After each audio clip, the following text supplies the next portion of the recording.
Hello, everybody. This is Jeff here once again, Unique Model Creations. And in front of you is one of our favorite models that I've been working on that I haven't touched in over a year. And I've brought it back and have been working really, really hard on here.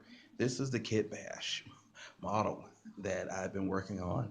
And as you can see here, it's missing an engine.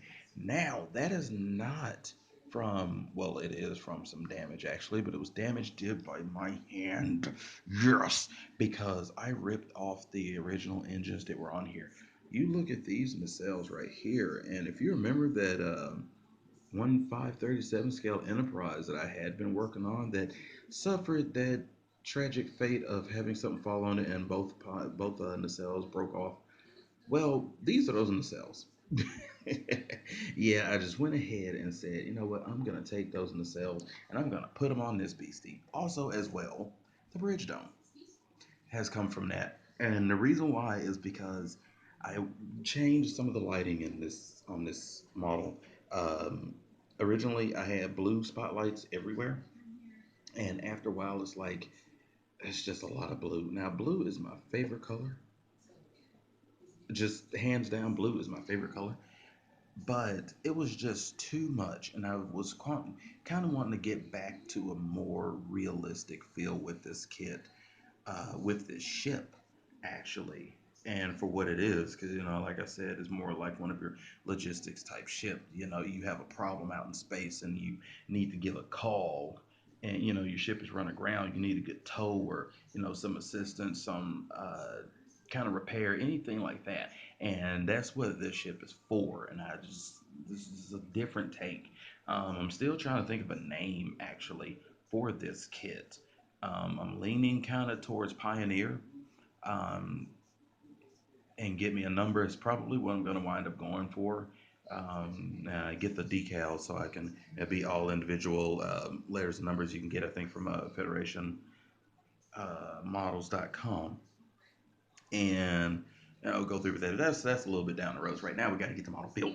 We got to get it finished, and I'm really almost there. Like I said, I've been doing quite a bit of work on this kit.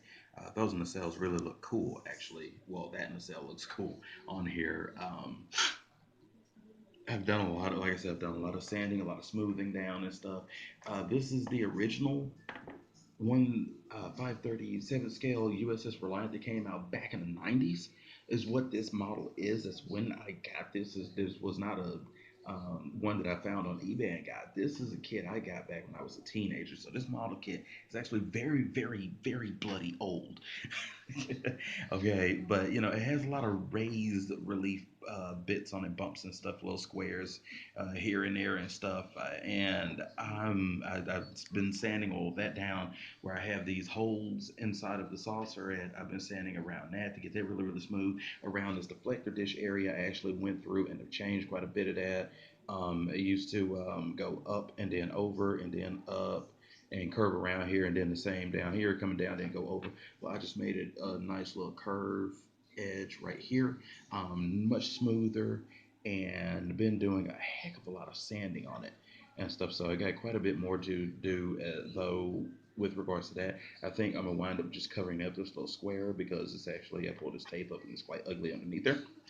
Um, and then around here, I have been going in trying to rescribe a few panel lines. I'm not going to worry about this area down through here. I'm just gonna leave that smooth. This right here, I was sanding this down because I was trying to figure out how to finish this off. It come down when I placed my styrofoam right there. It came down and just jutted right down, and I need to figure out what to do to fix that. And what I wound up just doing was just sanding down, but there was a raised part on the model. Being a raised part underneath it is also raised, which means you sand it down flush with this, and you did not have anything right here. So I had to go through and cut this piece of styrene and sand it down and put it up in there and give a curve.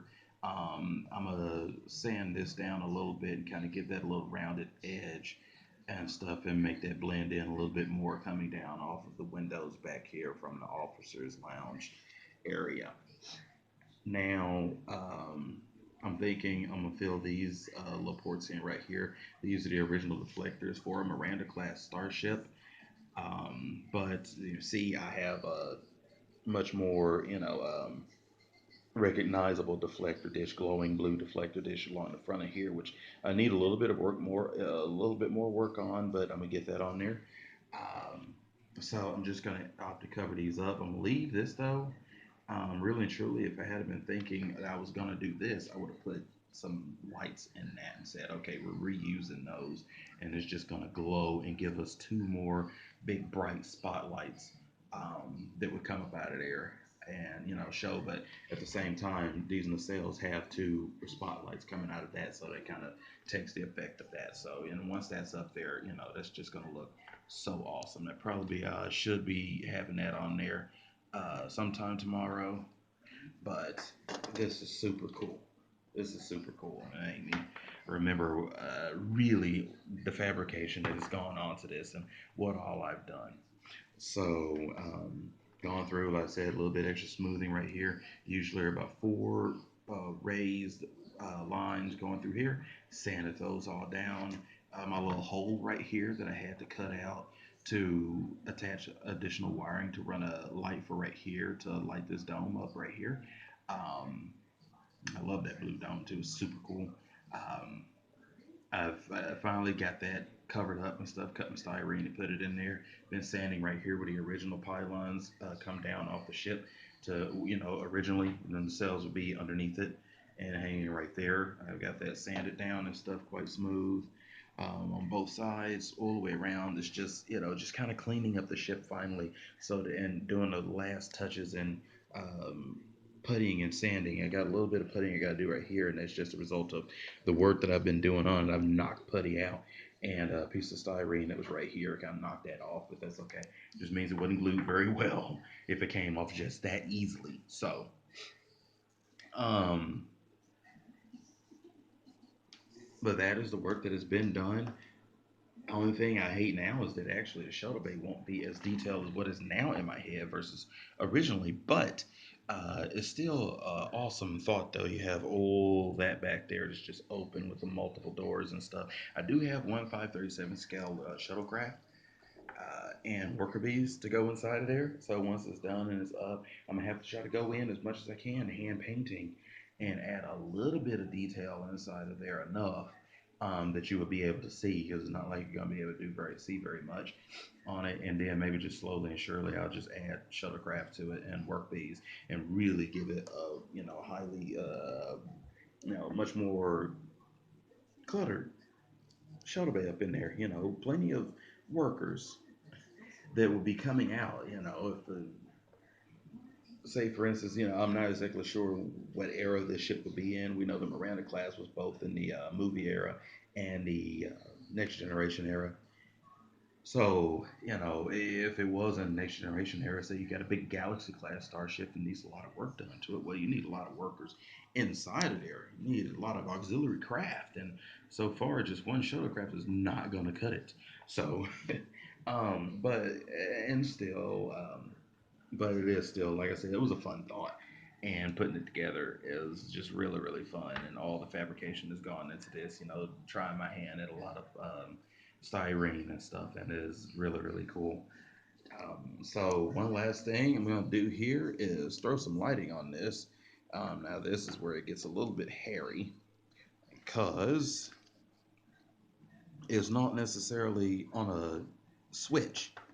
This is not on the switch at all, so we will put that in this part of the breadboard right there. And once I hook this up, I'm not really going to be able to move this around all that much. Got that in there. Got that in there.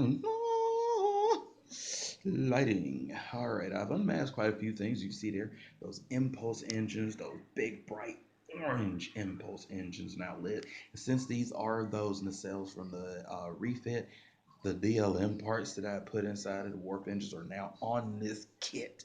And so now we have blue glowing warp grills on this model kit. And as you can see there, that difference with the change in the lighting, having white spotlights on here now, I do still have a couple of blues. You can see those right there, which are pretty cool, actually. It's just a different color. And what I'm going to do now, I'm going to go turn the light out, because I don't think I've actually looked at this with that new spotlight on the front coming from the bridge, dog. So let's see here. Oh, look at that. Look at that. You're talking lit up. You're talking lit up. That's gorgeous. That is gorgeous. That's bloody gorgeous. Um, it's so cool. This light right here just seems like it's so bright coming from that. What we originally like the pennant on a Constitution class on the engineering hull, that light angling down is coming right over here. It's so bright on the camera, but it's not that bright in person. But this, you really would be able to see this model. You really would be able to see this ship in space. The first thing I think about is dense fog, like that nebula on Star Trek Beyond when the Enterprise is heading for Ultimate before she gets. Uh, that's what I think of when I see this model. So this is pretty cool. This is pretty cool. I'm leaving with this image and stuff. More work will be coming on this, and I have another video up after I put the other nacelle on, just so we can check out the lighting on it. You're out there building models, keep on building. I know I'm gonna keep on working on it. I got my oomph back for doing this and stuff. So fall hit. It's beautiful. Eggnog is back. We know how that goes. All right, guys. Y'all have a good night. Later.